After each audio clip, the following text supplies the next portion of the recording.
रामकृष्ण हरी मित्रांनो, मी अमित लगड. आज आमच्या घरी नुसती गर्दी नाही तर धमालही खूप होती. कारण रात्रीच शितूताई, दाजी, आयुष हे संभाजीनगरवरून बाबांना भेटण्यासाठी घरी आले होते. आणि तिने नवीनच हळदी, लोणची, मसाले याचा नवीन बिझनेस सुरू केला होता. म्हणून येताना तिने मसाल्याचं सगळं सामान घेऊन आली होती. आणि हा मसाला आज बनवायचा होता. त्यासाठी प्रत्येकजण काही ना काही मदत करत होता. आणि मम्मी, आत्या ह्या दोघी मसाला भाजत होत्या. तेवढ्यात पप्पांना पेरू खायचा होता म्हणून ते पेरूला दगड मारत होते. पण त्या दगडाने काय पेरू पडत नव्हता. म्हणून मम्मी डायरेक्टच झाडावर चढली आणि पेरू काढायला लागली होती.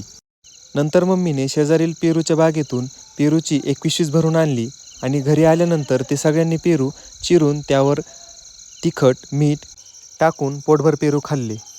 आणि रात्री सगळ्यांनी मिळून पुन्हा हळद, काळा मसाला याचे पाऊच भरून ते पॅकिंग करून स्टिकर लावून व्यवस्थित ऑर्डरप्रमाणे रेडी करून ठेवले होते. सगळ्यांनी मिळून केलेल्या कामामध्ये एक आनंद वेगळाच असतो. मित्रांनो, तुम्हालाही घरच्या घरी पारंपरिक पद्धतीने बनवलेले मसाले, काळा मसाला, लाल तिखट, शेतातील हळकुंड, शुद्ध हळद पावडर, लिंबाचे गोड व तिखट लोणचे हे घरपोच मिळणार आहे. चला तर मग मित्रांनो, वाट कसली बघताय? शीतल गृहउद्योगच्या दिलेल्या नंबरवरती लवकरच संपर्क करा. मग मंडळी, तुम्हाला आमचा घरगुती मजेचा फॅमिली व्लॉग कसा वाटला हे नक्की कमेंट करून कळवा. आणि व्हिडिओला लाईक करा, शेअर करा.